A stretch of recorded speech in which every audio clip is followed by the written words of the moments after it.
শুধু এই এলাকাতেই নয়, ঢাকা 17টাতেই নয়, আমরা সমগ্র ঢাকা শহরে অন্তত 40টি খেলার মাঠ তৈরি করবো ইনশাআল্লাহ, যাতে করে আমাদের সন্তানেরা খোলা মাঠে খেলাধুলা করতে পারে, যাতে করে আমাদের মুরব্বীরা, মা বোনেরা বিকেল বেলায় বা যেই সময় তাদের প্রয়োজন সেই সময় যাতে মাঠে হাঁটা চলা করতে পারে।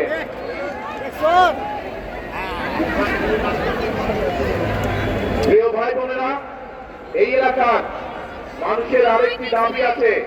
ইসিবি চত্বর থেকে জসিমুদ্দিন পর্যন্ত 60টি প্রশস্ত করানোর জন্য যে রাস্তাটি আছে, ইনশাআল্লাহ বিএনপি সরকার গঠন করলে আমরা মানুষের বসবাসের জন্য, চলাচলের জন্য এই এলাকার রাস্তার প্রসার ঘটাবো ইনশাআল্লাহ। প্রিয় ভাই বোনেরা, পরিশেষে আপনাদের কাছে আবারও ধানের শীষের পক্ষে সমগ্র বাংলাদেশে আপনাদের বন্ধু বান্ধব আত্মীয় স্বজন যারা আছে, আপনাদের মাধ্যমে আমি সকলকে বিনীত অনুরোধ জানাতে চাই ধানের শীষের পক্ষে 12 তারিখে ভোট প্রদানের জন্য।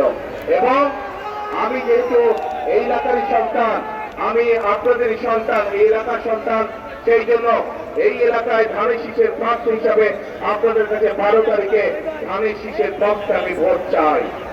ধানের শীষকে জয়যুক্ত করে আমাকে, যেহেতু ছোটবেলা থেকে এই এলাকায় বড় হয়েছি, এই এলাকার জন্য এবং এই এলাকার মানুষের জন্য আমাকে আপনারা কাজ করার সুযোগ দিবেন, এই প্রত্যাশা ব্যক্ত করে আজ আপনাদের কাছ থেকে বিদায় নিচ্ছি। ইনশাআল্লাহ আপনাদের সাথে দেখা হবে।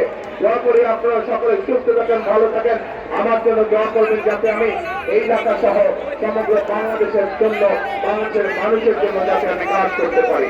আল্লাহ হাফেজ। বাংলাদেশ জিন্দাবাদ, বাংলাদেশ জাতীয়তাবাদী দল জিন্দাবাদ। আসসালামু আলাইকুম।